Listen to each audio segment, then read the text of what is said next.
Hi friends, आज आम किसी जनरल नॉलेज परीक्षा करवा देखिबा आपण मानक मध्यरु केउ माने यार सटीक आंसर दे पारुछंती। क्वेश्चन 1, भारतर सबुठारु बड़ राज्यर नाम कौन? Option A Gujarat, B Madhya Pradesh, C Rajasthan, D Sikkim. यार सटीक आंसर हेउची सी राजस्थान। क्वेश्चन 2, सौरमंडलर जन्मदाता काहाकू कुहा जाय थाए?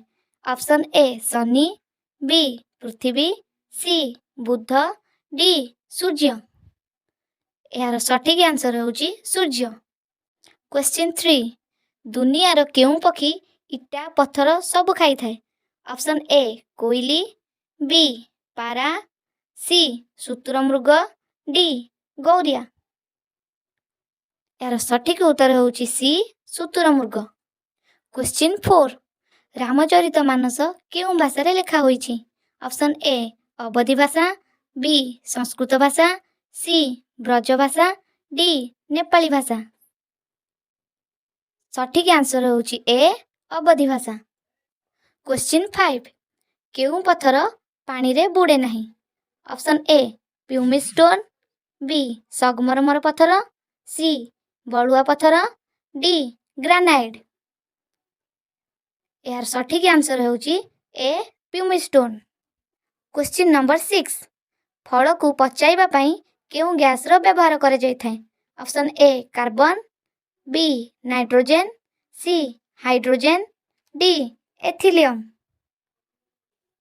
यार सठिक आंसर होउची डी एथिलियम। क्वेश्चन 7, केउ देश रे प्रथमे जनता कर्फ्यू लागू होइतिला? Option A America, B Japan, C England, D Nepal. यार सठिक उत्तर होउची सी इंग्लैंड। क्वेश्चन 8, केउ प्राणी उभय अंडा एवं क्षीर देई थाए?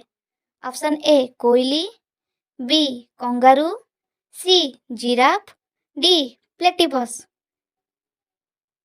यार सठिक उत्तर होउची D platypus. Question number 9, Bharat रे सर्वमोट केतोटी जिला रहिछि?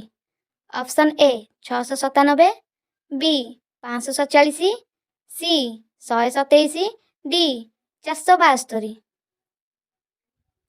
यार सठिक उत्तरटी होउची ए 697।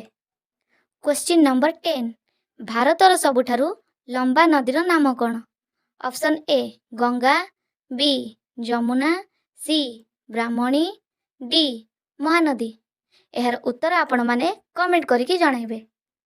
वीडियोटी आपण मानकु भल लागितिले चैनल को जल्दी जल्दी सब्सक्राइब करि नियंतु।